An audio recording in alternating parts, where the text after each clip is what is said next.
আসসালামু আলাইকুম এভরিওয়ান। আজ আপনাদের তৈরি করে দেখাবো আলুর তৈরি চাপটি।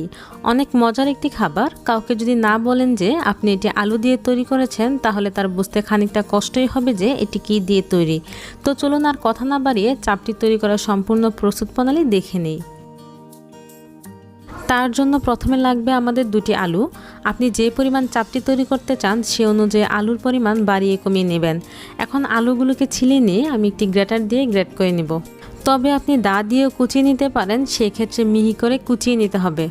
আলুগুলোকে গ্রেট করে নেবার পর কয়েকবার পানি পরিবর্তন করে আমি আলুগুলোকে ভালোভাবে ধুয়ে নিয়ে একটি ছাঁকনিতে রেখে দিব, আলু থেকে অতিরিক্ত পানিটা ভালোভাবে ঝরে যাওয়ার জন্য। এইভাবে ছাঁকনিতে রাখার পর আলু থেকে বেশ খানিকটা পানি বের হয়েছে। এখন আমি আলুগুলোর সাথে একে একে বাকি উপকরণগুলো দিয়ে দিচ্ছি।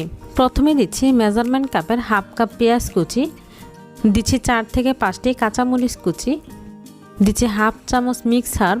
তবে মিক্স হার্ব অপশনাল, আপনার হাতের কাছে না থাকলে দেওয়ার দরকার নেই। দিচ্ছি হাফ চামচ কালো গোলমরিচের গুঁড়া, দিচ্ছি একটি ডিম,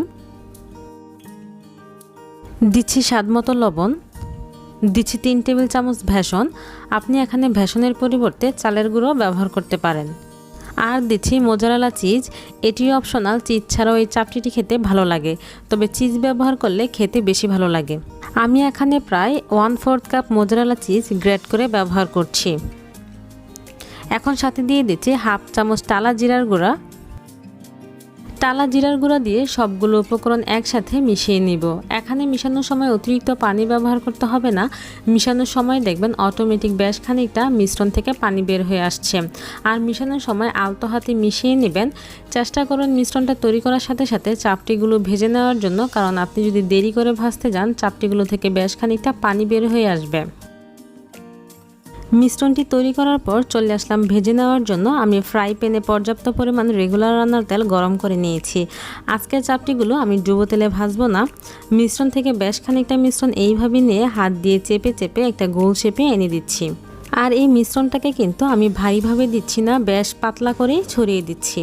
চাপটিগুলো ভাজার সময় নিয়ে ভেজে নিতে হবে। আপনি যদি চুলার আঁচ বাড়িয়ে তাড়াতাড়ি ভাজতে যান তাহলে আলুগুলো ভিতর থেকে কাঁচাই থেকে যাবে আর ওপর থেকে এই চাপটির কালার চলে আসবে। তাই অবশ্যই সময় নিয়ে চাপটিগুলো ভেজে নিতে হবে। এক পাশ যখন শক্ত হয়ে যাবে অপর পাশ উল্টিয়ে দিতে হবে। পুরো চাপটিগুলো ভাজার সময় শুরু থেকে শেষ পর্যন্ত আপনি চুলার আঁচ মিডিয়ামে রেখে চাপটিগুলো ভেজে নেবেন এবং উভয় পাশে যখন ভালোভাবে ভাজা হয়ে যাবে তখন চুলা থেকে তুলে ফেলতে হবে। আমাদের চাপটিগুলো হয়ে গেছে, আমি এই পর্যায়ে চুলা থেকে তুলে ফেলছি।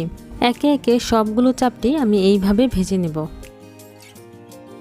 তো ভিউয়ার্স, আশা করছি আজকের রেসিপি আপনাদের সকলের কাছে ভালো লেগেছে। যদি ভালো লেগে থাকে তাহলে অবশ্যই বাসায় ট্রাই করবেন। কেমন হয়েছে আমাকে কমেন্টস করে জানাবেন। আর রেসিপি ভালো লাগলে অবশ্যই আমার চ্যানেলটিকে সাবস্ক্রাইব করে দিবেন, পাশে থাকা বেল আইকনটি প্রেস করবেন, তাহলে সবার আগে নোটিফিকেশন আপনার কাছে চলে যাবে। সবাই ভালো থাকবেন, দেখা হবে আগামীতে নতুন কোনো রেসিপি নিয়ে। আল্লাহ হাফিজ।